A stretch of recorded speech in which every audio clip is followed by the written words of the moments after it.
Hello yogis. This month we're going to be focusing on spinal health throughout the whole month, which is great. I've been really looking forward to this actually.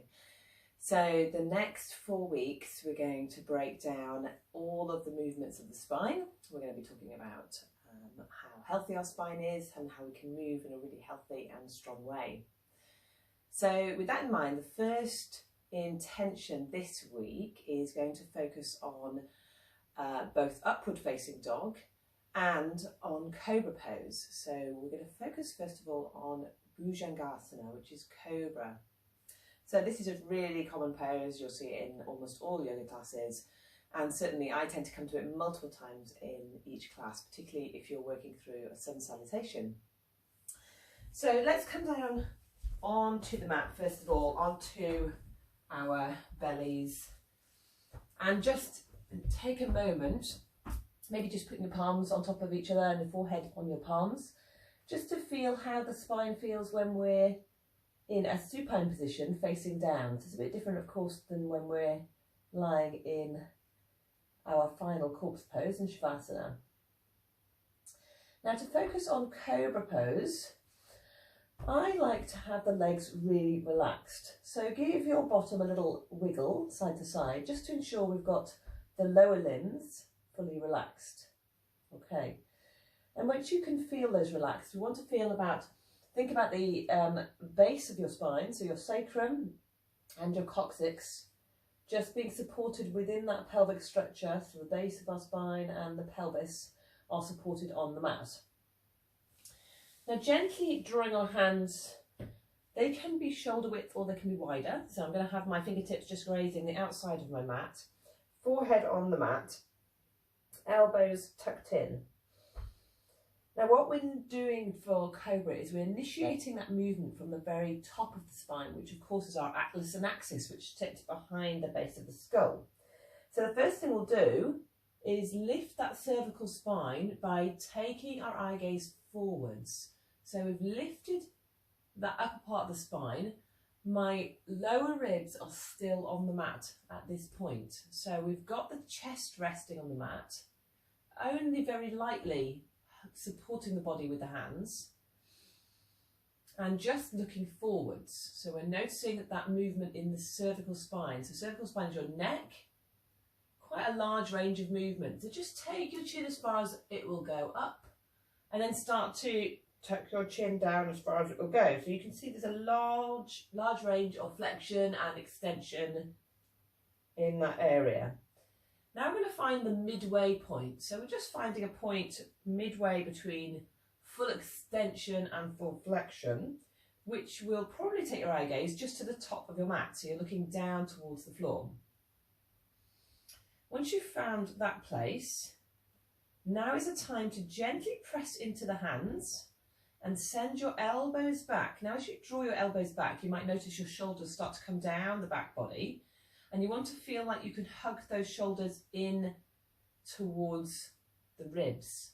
So we've done some of that with the plank position. And as you hug your shoulders into your ribs, we're lightly starting to engage the thoracic spine now. So we're in the next part of the spine, which is the area of the spine that runs pretty much from the top of your ribs down to the bottom of your ribs. Think about that supporting your ribs.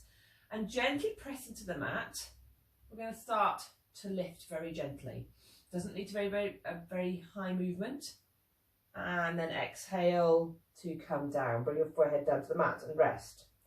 The next time we do this, we're going to hover those hands. So hands aren't even resting on the mat now, but we've got that same drawing back of the shoulders, same engagement in the upper body, relaxing the lower limbs, lifting the forehead off the mat, and just seeing if you can start to lift the shoulders now. Don't forget to breathe, and then exhaling back to the mat. So we can work in different variations here. We can also come to a more extended variation where we're pressing more into the hands, and this time as we come up, we're going to press a little bit more into the hands. I'm not going to extend the arms fully, and the full thoracic spine is now off the mat, but we've still got our pelvis on the mat. So this is really extending through the upper and middle parts of your spine. but that lumbar spine is still supported because we have that pelvis on the floor. Exhale to come down. And then just tuck your toes, press into your knees. Let's bring ourselves just into a child's pose to counter that movement that we've done on the spine. So we're now rounding through the spine just to breathe into the back body and feel that counter movement. Now, as you will probably know, I spend a lot of time in my classes doing the Bhujangasana variation rather than full up dog.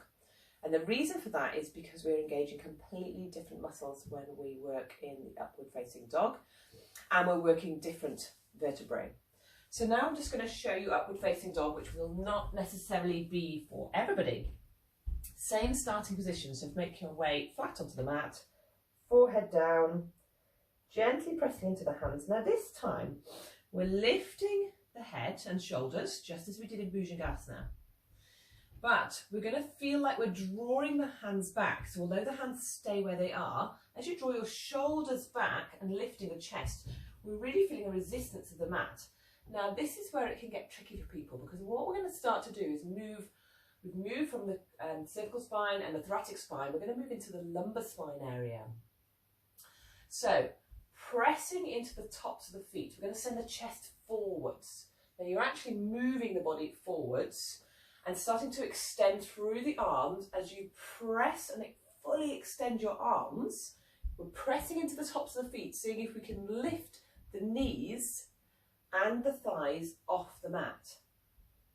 So the key is to use your whole extended arms to keep that lever, and that's going to take the weight from the shoulders because we're stacking joint over joint here, keeping the eye gaze just gently ahead, so there's nothing happening in my cervical spine, but my lumbar spine is working pretty hard here. To come out, lower the knees, very slowly round the back, coming to your child's pose once again. Just take a breath or two here and just have a reflect on how those different movements felt for the spine.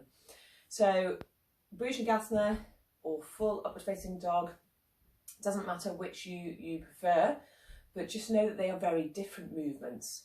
So it's really good to practice both of those and really have your spine in mind. Thank you.